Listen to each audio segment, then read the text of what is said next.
welcome everyone to this Bit for the Americas training and networking event, the US LAC edition this time. So my name is Luciano Gasparini Paladino. I am part of the productivity, trade and innovation sector at the Inter-American Development Bank, the IDB. And it's my pleasure to welcome you to these sessions for US firms about the Latin American and Caribbean markets that will be followed this Thursday and Friday with a free virtual matchmaking event to connect with trade, investment, and public procurement opportunities between the two regions. This program has been organized by the IDB, Connect Americas, and also AmCham Argentina. So during each session today, we will cover key topics that American companies need to understand in order to enter or expand into the Latin American or Caribbean markets. So for those who are not yet familiar with Connect Americas, we are a B2B business platform launched in 2014 by the IDB in partnership with Google, MasterCard, Maersk, Meta, and DHL. And our mission is to help companies grow and expand their businesses both locally and internationally. We provide training, support companies in their internationalization journey. We connect them with clients and suppliers abroad, and we offer information on financing options as well. So today we have over 750,000 users on the platform. And if you are not yet part of our community, I invite you to join us at connectamericas.com. It's completely free. And also, if you have any questions about either Connect Americas or the Bit for the Americas event, or even if you would like just to stay connected with us, you can reach out to me or to my colleague Luciano, who will also be moderating some of today's sessions. So you can access our profile using the QR code displayed on the screen, and you will access our profiles. So also, if you would like to receive timely updates about our upcoming events, our training opportunities, and our business matchmaking sessions across Latin America and the Caribbean, we invite you to join our official WhatsApp channel. Simply, you can scan the QR code displayed here on the screen to access it and stay connected with everything we are working on. And with that, I would like to introduce Paula from AmCham Argentina, who will briefly present AmCham's work and will also be moderating some of today's session. So Paula, thank you so much for your great support for making this event happen, and I'll pass it over to you. Thank you, Luciano. Good morning, everyone. Well, my name is Paula Mencio. I'm the leader of the Trade and Investment Center of AmCham Argentina. It is a pleasure to greet you and open this new cycle of webinar designed especially for U.S. companies interested in exploring opportunities in Latin America and the Caribbean. As Luciano said, we are delighted to have you join us today, and we hope these programs will provide value insights, practical tools, and meaningful connections to support your business in the region. If you have any question about AmCham Argentina, or if you'd like to stay connected, you can reach me out on LinkedIn using the QR code displayed on the screen right now. So, as Luciano says, this program has been possible thanks to the collaboration between Connect Americas and AmCham Argentina. From AmCham Argentina, we have been promoted bilateral trade and investment between the United States and Argentina for over 100 years.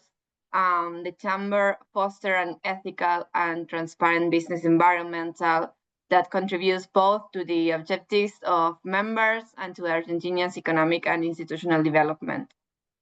We bring together more than 700 companies that directly employ 420,000 people and represent 42 sectors of the economy activity. So collectively, these companies account the over 20% of Argentina GDP, 40% of the tax revenue, and 35% of the import and 45% of the export. So AmCham's mission is to be the most prestigious business chamber in Argentina, driving meaningful impact and playing a central role in improving the country's overall business climate. So now let's move on the first session of the day. To open the day, we are pleased to welcome Cesar Benz.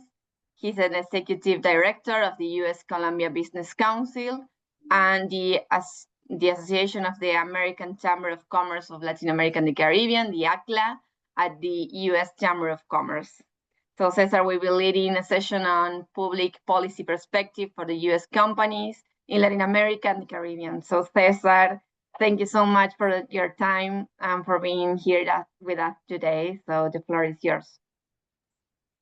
Thank you, Paula, and thank you, Luciano. Well, thank you to both Lucianos. And good morning, bon dia, buenos dias, good afternoon to everyone who's joining us virtually.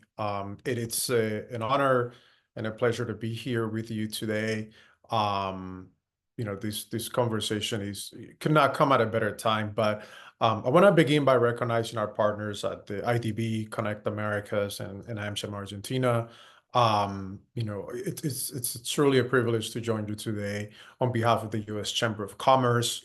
We are the largest business organization in the world, representing companies of every size and sector across the American economy, both here in the United States, but also abroad. I'm part of the Americas division, which sits within the international division of the Chamber of Commerce. And as Paula mentioned, I have the distinct honor of leading the U.S. Colombia Business Council and also ACLA, which is our network of AmChams throughout the hemisphere, all 22 of them. We're proud to support the Bid for the Americas initiative, an effort that aligns perfectly with the mission of the Chamber, which is to promote growth, opportunity, and resilience across the hemisphere. At the Chamber, we understand the power of private sector investment. It means good paying jobs, upward mobility, and revitalized economies. And when American businesses invest abroad, they bring more capital. They bring more than capital. They bring values: freedom, democracy, transparency, and the rule of law. We really do believe that together we have an opportunity to strengthen this virtual cycle of free enterprise and democratic governance throughout Latin America and the Caribbean.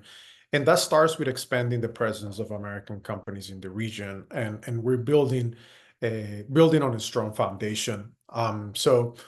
U.S. companies have already invested nearly $4 trillion in the region, directly employing 3 million workers and supporting millions more through indirect jobs. These investments are not just about extracting resources, they're about building the future. American firms around the region are leading in value-added, innovative, and global competitive sectors.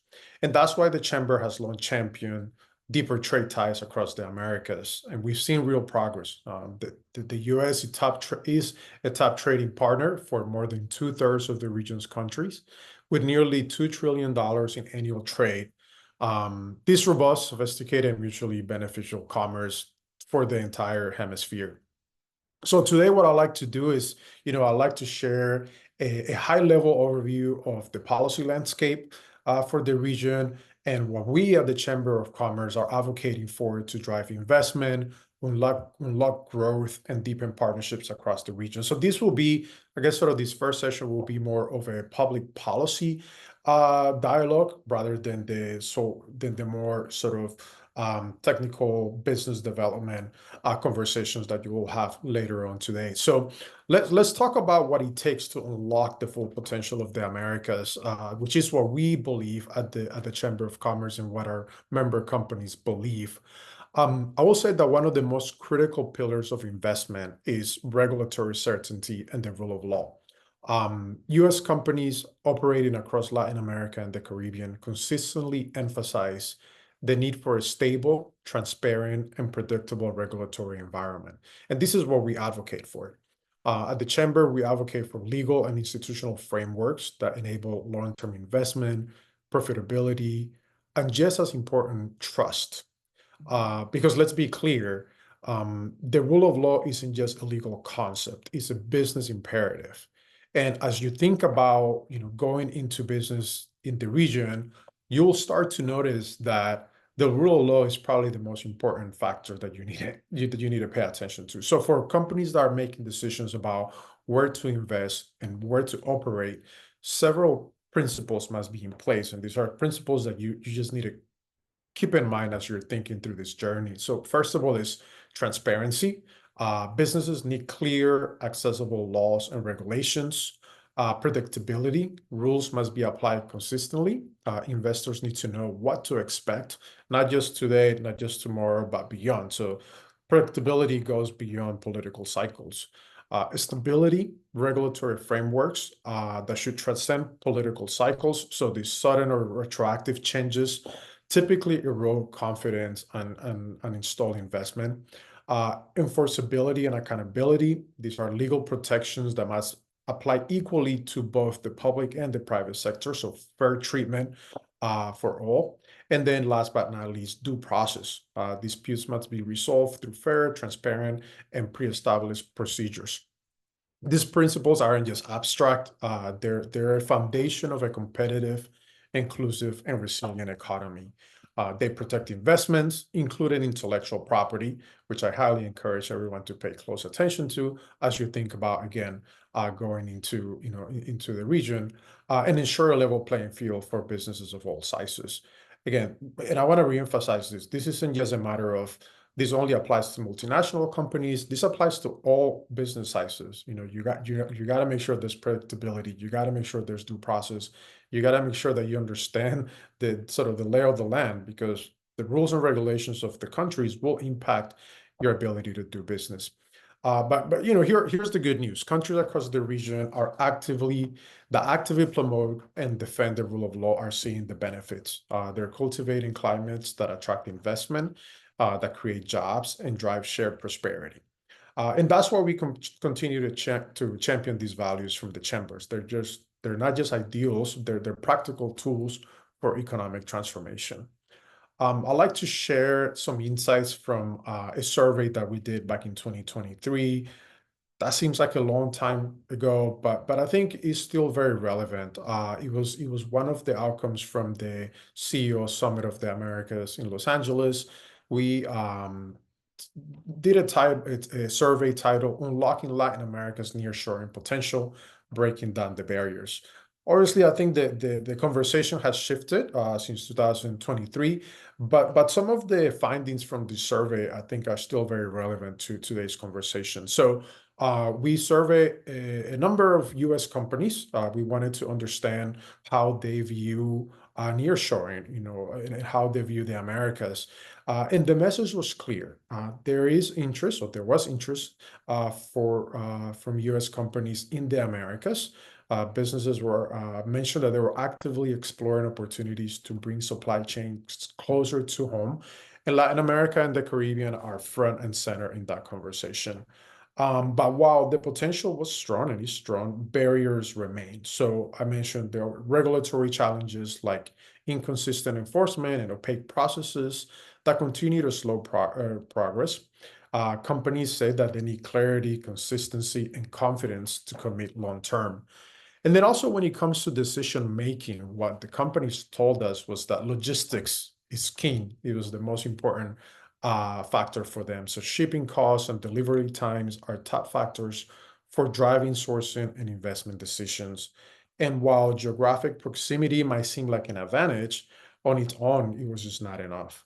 And then beyond logistics, companies also waiting on other critical factors like labor availability, safety and security, rule of law, and market stability, which are all the building blocks for a reliable investment climate. So the takeaway from the survey is, the region has enormous potential. I think if you're here on this call is because you've realized that potential.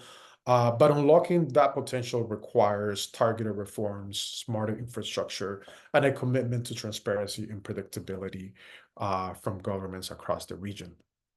Another important area that I want to briefly discuss with you is the importance of public-private partnerships. And this is something that we advocate for on a day-to-day when we engage with governments from around the region. So if we want to unlock the full potential of the Americas, governments and the private sector must work hand in hand, and not just in theory, but in practice. We believe that public partnerships are more than just a buzzword. We hear a lot about PPPs, but really they are a powerful tool to drive innovation, modernize infrastructure, and strengthen supply chain resiliency. And when done right, they create win-win outcomes. Governments gain expertise and efficiency, and businesses gain clarity and collaboration. But this really starts with engagement. Governments must bring businesses to the table early and co-create solutions, not just react to problems. So this requires a proactive approach. Whether it's streamlining regulations, improving logistics, or investing in workforce development, the private sector has insights and capabilities that can accelerate that process. And we at the Chamber believe that collaboration is the catalyst. We're committed to helping build the bridges that turn shared challenges into success.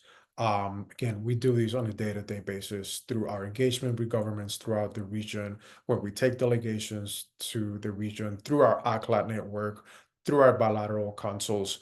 We are constantly looking for ways to strengthen the bridge and strengthen the commercial relationship between the US and the region. Another area that I think is worth mentioning is one of the most powerful drivers of growth in today's economy, and that is digital economy, digital transformation. Digital tools and infrastructure aren't just nice to have. They're essential nowadays, from cloud computing to e-commerce platforms. Digital capabilities are reshaping how we operate and how we compete and how we connect with customers.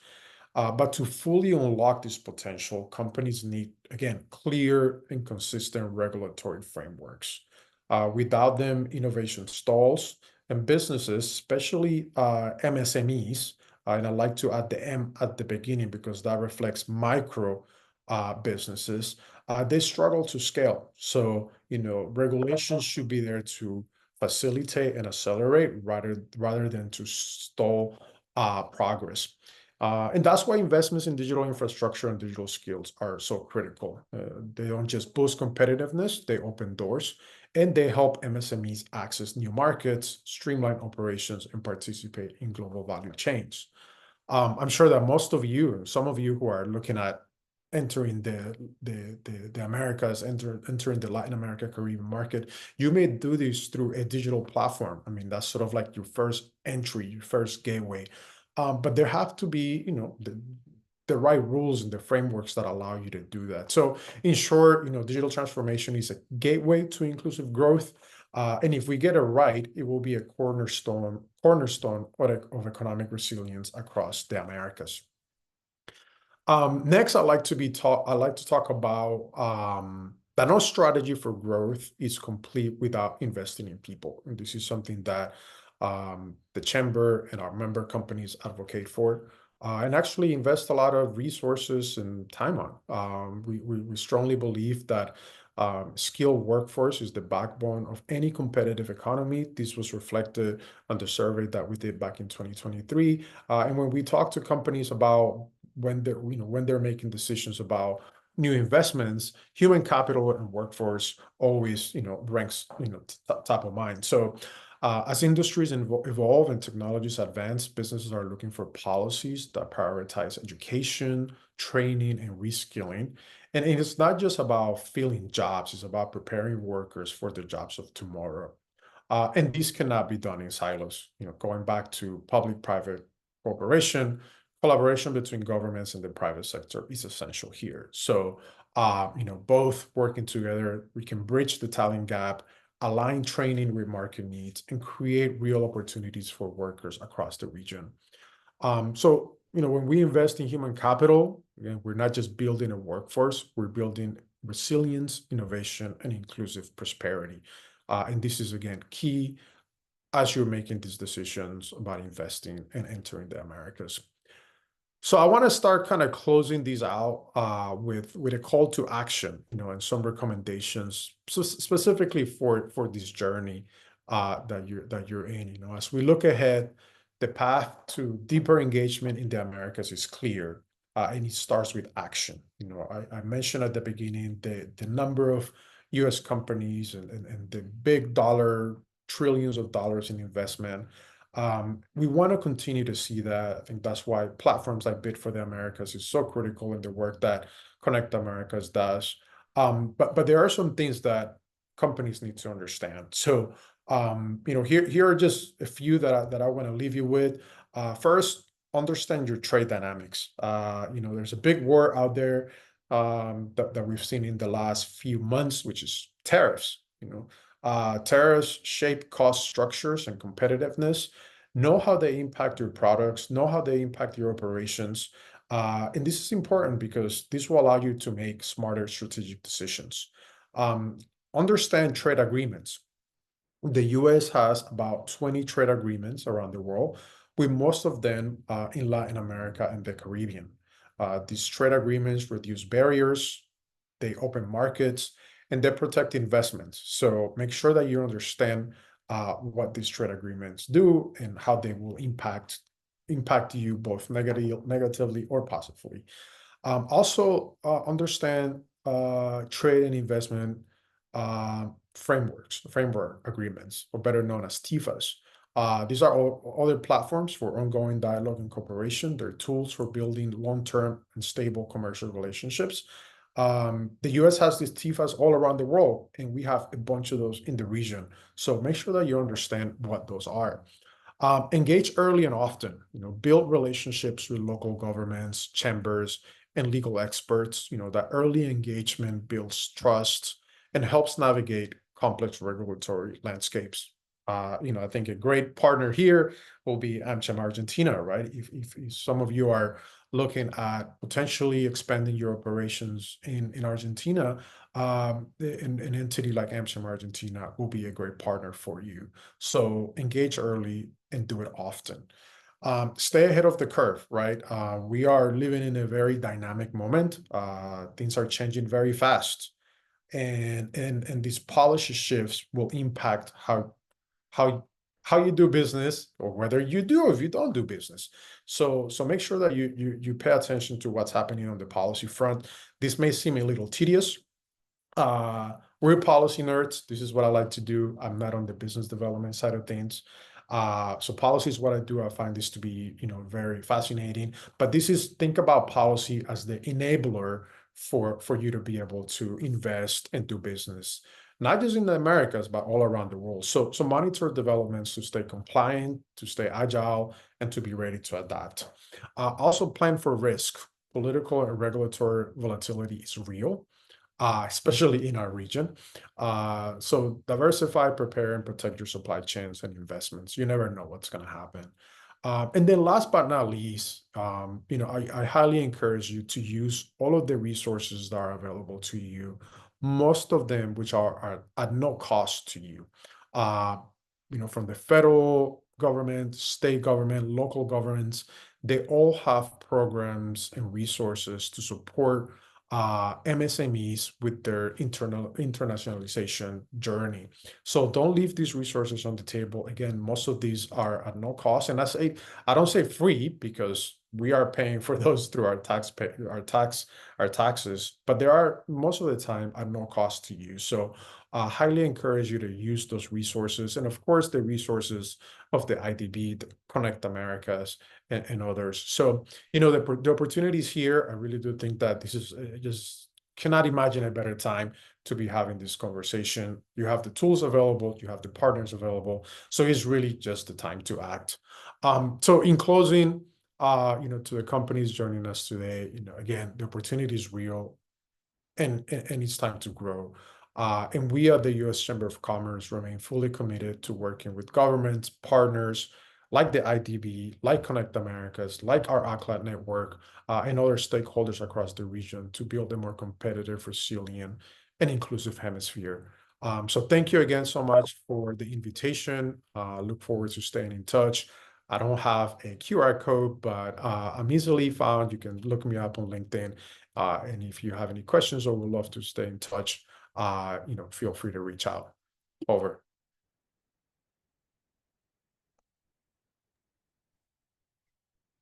Thank you, Cesar, so much. If you want to make any question, you have to use the Q&A button below. So, because we have only 2 questions, maybe you were too clear. So Shazid asked, is it possible to get a list of the available resources? So I will say, here's the challenge that we have with this. So you can go to Commerce Department in the US, and you'll find a list of resources there. And I'll look those up and I can share them with Paola and Luciano, and maybe you guys can send them as a follow-up. But then there's also, depending of what state and where you are located here in the United States, each state will have its own sort of set of resources. And then if we kind of go down one more level, depending of the municipality or locality that you're in, that municipality will have additional resources. So I will encourage you to just kind of start very broadly looking at what the US government has. And then from there, depending on where you are, you can look up. But if you go to the US Commerce Department website, you can find available resources to support businesses that are thinking about going abroad. One of my favorite resources that the US government offers is the Gold Key service. This is a service that's offered by the ITA, the International Trade Administration. And literally it's just a service that where they work with US companies that are thinking about doing business abroad, and they do matchmaking. They kind of help you navigate and understand the market. So Gold Key service, I think that's a really great tool to have, and really great individuals that work in those teams. I see another question here, Paula, if you don't mind, I'll just go ahead and that's regarding how to navigate tariffs imposed by the US and reduce cost. This is a tricky question, right? Like, how do you navigate these tariffs? I mean, I think again, the best thing to do is to understand what are the tariffs of the day, because these tariffs are changing. Unfortunately, they're changing on a day by day. We haven't had any changes in terms of the US Canada tariffs as of the last maybe couple of weeks. So I'll highly encourage you to take a look at kind of what the current tariff rates are, the different classifications, what are the implications, what is your industry, right? And based off your industry, look at how are tariffs impacting those your industry specifically. We do have some resources at the US Chamber of Commerce website that I can share with Paula and Luciano here so they can follow up. But the Chamber has done a lot of analysis on the impact of tariffs. We've done a lot of advocacy against, the use of, unilateral tariffs, and we'll continue to do that because we do believe in free market, free enterprise, and we believe in the power of trade and what that means for the global order. Okay, thank you. At the chat, we have another question. What best practices have you seen for companies to approach policymakers in a constructive way that fosters trust and long-term collaborations? I like that question. So first, I think the key word is constructive, right? Oftentimes what we see in the advocacy space is if we see a piece of legislation or an executive decree or a draft order that gets introduced, the first thing that typically we do is we just say, we don't like it. We don't want this. Please get rid of it. But being constructive in the approach is what actually gets you to that next level. So if you don't like this piece of legislation, okay, why don't you like that legislation, first of all? But second, be proactive in that engagement and say, okay, we don't like this legislation, but we understand that you're trying to accomplish X, Y, and Z. And this is how we think you can do that, right? So be constructive, be proactive, come up with ideas and recommendations. Don't just say, we don't like this piece of legislation. At the end of the day, governments are trying to achieve a certain goal. And I strongly believe that we, from the private sector's perspective, have the ability, the know-how, the expertise, and the experience to support governments throughout the region to achieve many of their goals. So we can do this from a very constructive perspective and lending that hand. So it goes back to my idea of public-private partnerships, right? And offering that support. Okay. Well, Cesar, thank you very much. You gave us really valuable information about public policy. So that's it. I think we are going to continue with the next topic. So Luciano, I give you the platform. Thank you again, Cesar. Thank you, everybody. Thanks for the invitation.